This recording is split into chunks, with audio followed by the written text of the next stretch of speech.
Coach, let's talk about the game at North Alabama. Robert Morris kept fighting, stayed in it, but really, what happened was the special teams units let you down. I know it started early with that big run by Parker Driggers, the big return down to the 35-yard line, and then he ended up capping off the drive, and you were playing from behind all night.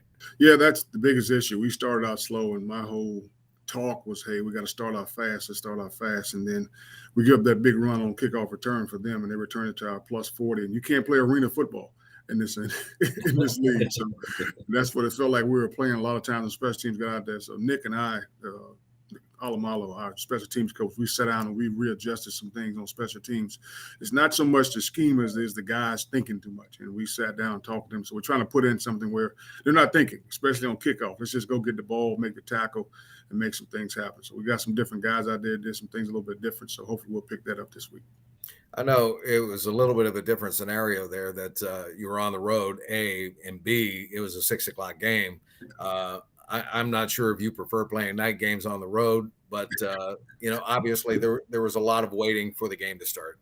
Yeah, I don't prefer playing night games at all, to be honest with you, Chris. I don't on the road, at home, whatever the situation may be, because you're just trying to get ready all day, trying to keep their minds right all day, and trying to keep them prepared and keep them focused in on the game. We were watching football all day. We thought that could help a little bit, but the slow start hurt us, and we know that. And that's the biggest thing about it with that slow start when those things happen like that. And then when we tried to come back and make some things happen, that's when it became kind of sticky for us because we were just too far behind. You're going at halftime 35-10. I think that was the score was. Yeah. And you try to come back out and deplete a 25-point deficit. It's tough, but our guys made a valid effort at it. That second half, they came out and they fought and pushed themselves. But to answer your question, I know I don't prefer night games. I prefer day games, especially at 12 o'clock. So let's go ahead and get it over with and get it going and get our guys playing. Okay. Let me ask you this. That was a physical game. It got a little chippy on the field as well. How did the guys come out of it? I mean, it looked like both sides were getting banged up. How are you physically? We're banged up. We got some guys banged up. We've slowed. I pulled back on practice this week. We're not going to practice as hard. We've been practicing in shells and up. So we've been practicing uppers and full pads. So we're going to go back to shells. We're going to do more mental reps than anything else. Just make sure our guys understand where their fits are supposed to be, where they're supposed to be. Because we got some guys banged up. Buzz is banged up and Lorenzo's banged up, two of our key starters. So we're trying to make sure we pull things back a little bit, see if we have those guys fresh. I know that, again, the Colonials didn't give up. I mean, you kept fighting in that game. You were down, as you said, it was 35-7. Late in the second period, you got a field goal to make it 35-10 at halftime, and you kept fighting. I mean, you were back to within 11 points a couple of times in the second half, and Elijah Jackson had a 22-yard reception from George Martin. George actually came alive a little bit in that second half, and I'm wondering if you can talk a little bit about the fight in your ball club and the fact that they were down so deep and still kept fighting. Well, I think that's what we talk about every week, you and I, Chris. I want them battling 60-plus minutes. Our guys are doing a great job of battling 60-plus minutes. They know they have an opportunity to win the game as long as there's time on the clock. So, and that's the attitude they went in there with. That's when I called them up at halftime. Everybody thought I was going to yell and scream at them. No, that's not what I did. I just told them, I said, hey, guys, we can come from behind. We can win this game if we have the right mindset.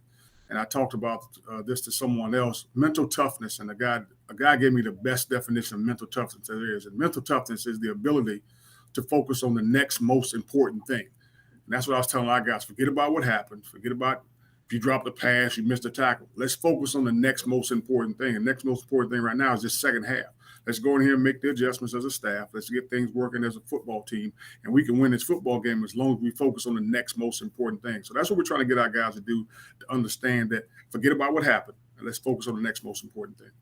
You kind of answered my next question because I was watching you right before halftime. You were about 15 or 20 yards away from everybody. And I was wondering what your mindset was at that time. Yeah, my mindset was let's not rattle them. Let's not get down on our guys. Let's not make them think that we're upset with them. We're pissed off with them. We can win this game. We've made too many mistakes. And it was really the second quarter, Chris, that hurt us. It wasn't so much the first.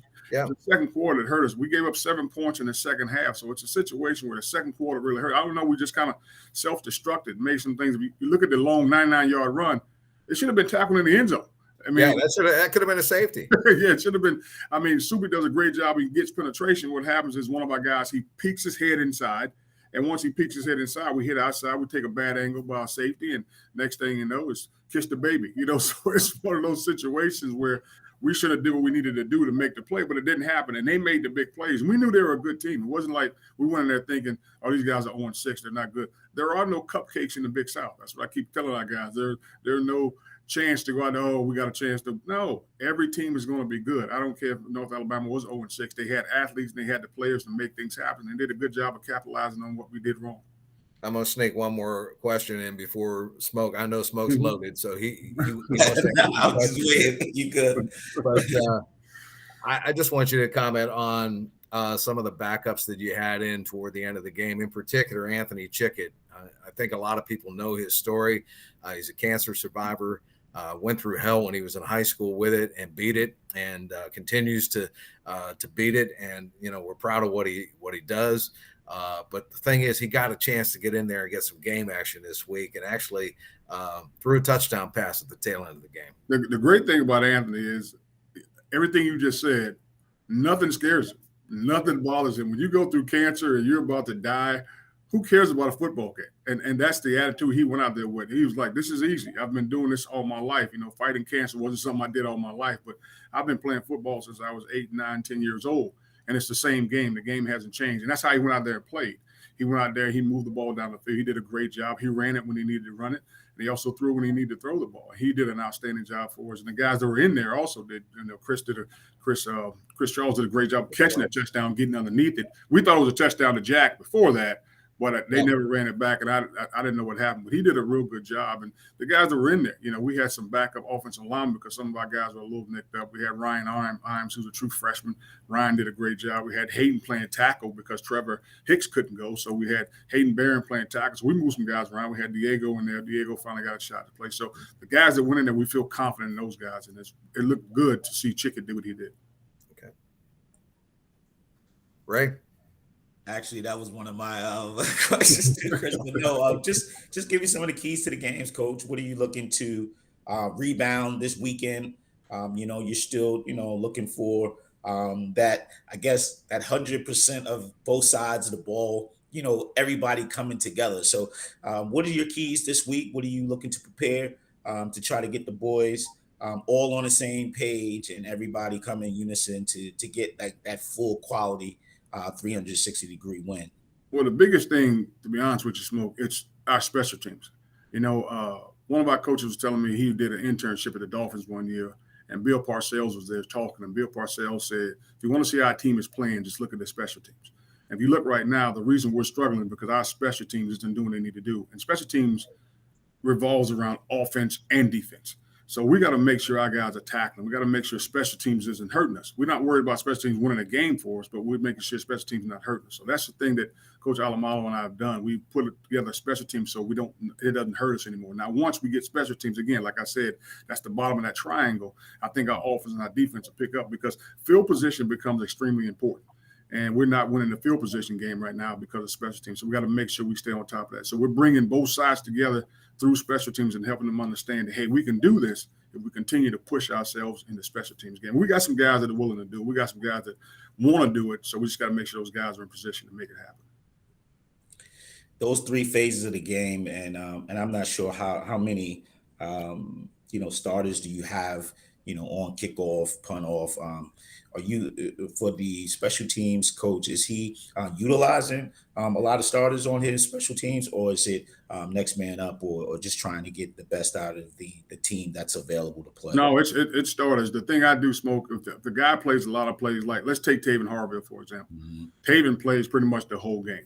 Yeah. So if he wants Taven on the special teams, I say he can only play 2 special teams. So if you're a starter and you're playing 67 plays, 60 or 70 plays a game, I want to make sure you can start on 2 special teams, but we got to make sure you're ready for the other situation. I've told him there's nothing that we want less than starters. We want starters to be on there. I always tell guys a story of Sean Taylor. May he rest in peace. And when Sean Taylor was at Miami, he was going to his senior year, obviously a projected first-round pick. And they were like, well, Sean, we're going to put some other guys on. Sean was like, you're not putting anybody else on special teams. I'm playing punt. I'm playing kickoff. I'm playing kick return, because he understood the importance of that and how important special teams was. And so we have those guys that want to do it. There's no doubt about it. We have the AJs that want to do it, and we have DeMont Martins that want to do. We have the guys that are willing to do it. It's just a matter of getting the right scheme so they can succeed. Right. Understood. Coach, I just want to get some comments about your receivers because they have been making some spectacular catches lately, and you have a bevy of them. I mean, we're talking James Westry, we're talking Hicks, we're talking DeMonte Martin, as you were just talking about. Chris Charles had a touchdown catch this week, not to mention, AJ coming out of the backfield as a receiver. There are some weapons on the receiving core of this ball club. Well, that's the great thing about it, Chris, because we're still trying to get our running game going. I know you hear me talk about it every week. We're still trying to get to where we're consistently getting those 3, 4, 5 yards of pop. And until that happens, we're going to have to utilize our passing attack. And George is doing a good job of finding the open guy. And like you said, with Westry and Hicks and even don't forget our tight ends with Moss and Dillon, those guys also have been good weapons for him. He's been able to find them, and Jack's the other guy that we talk about.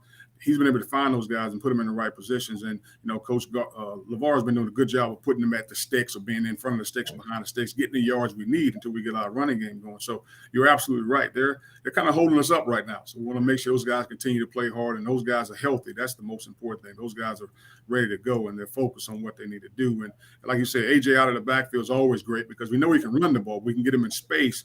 We know he can make some things happen. Just another thought, some of the guys you mentioned are banged up on the defensive side, like Buzz and Lorenzo Uline, who played spectacular football so far this year. What happens if they can't go this weekend? Or, obviously it's the next man up mentality, I would imagine. Well, the guy, if Lorenzo can't go, we got Miles Hayes. He's a transfer we got in from Nevada. Miles is improving each week. Miles has a great pedigree. I'm not sure if you know his dad. His dad's name Jay Hayes, and his uncle's name is John Hayes. Yeah, both of them were coaches in the NFL, played in the NFL. Yeah, the local guys here too. Yes, absolutely, local guys, Pittsburgh. So that's his dad and his uncle. So he has a good pedigree when it comes to that. And when it comes to Buzz, we may have to move some things around. Like last week, we had to put Shagag at the Mike spot, and we brought in a freshman by the name of Mari. Mari did a good job for us, and then we still got the 2 outside guys. So we got to move some things around. The good part about it is we still got Soupy. And we still got Bryce and Izon.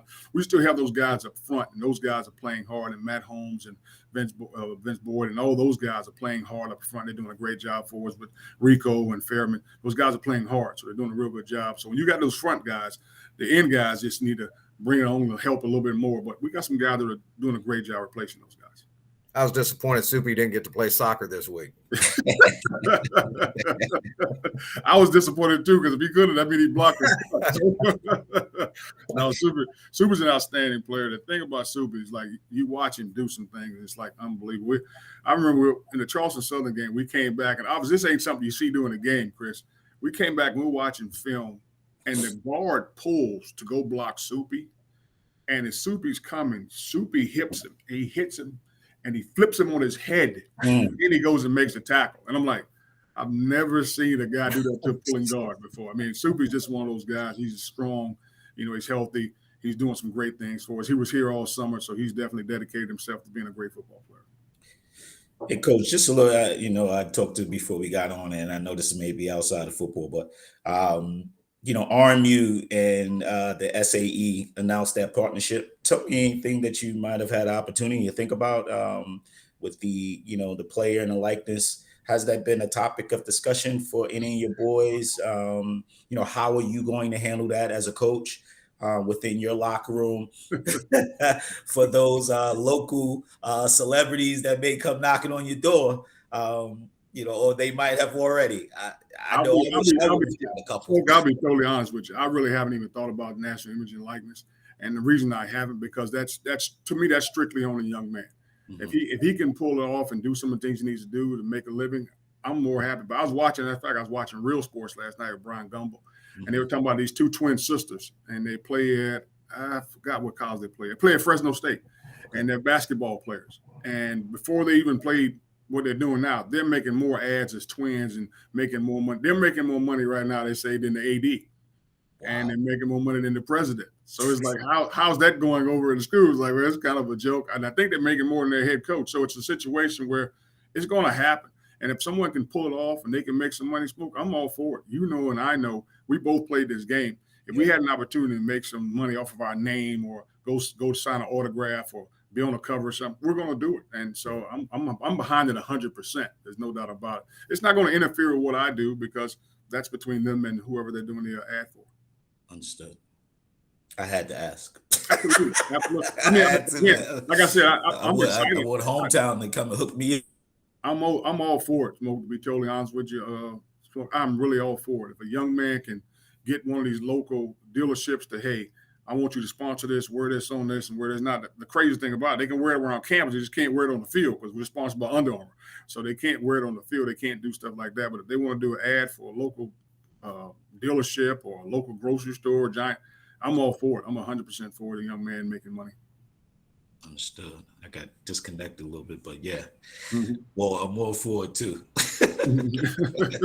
Smoke is looking for that pizza endorsement. Hey, listen, yeah.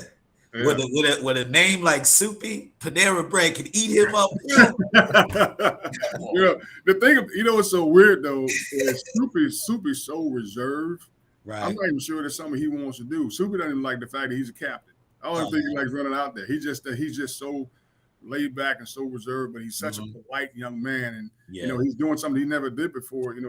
He's about to graduate from college. He put himself in a position to graduate, and we didn't even know if he'd be able to do that because he finished JUCO, and obviously once he got here, we played him for 2 years straight. Just so happened the COVID year has put him in a position, man. He's about to get his degree in environmental science in May.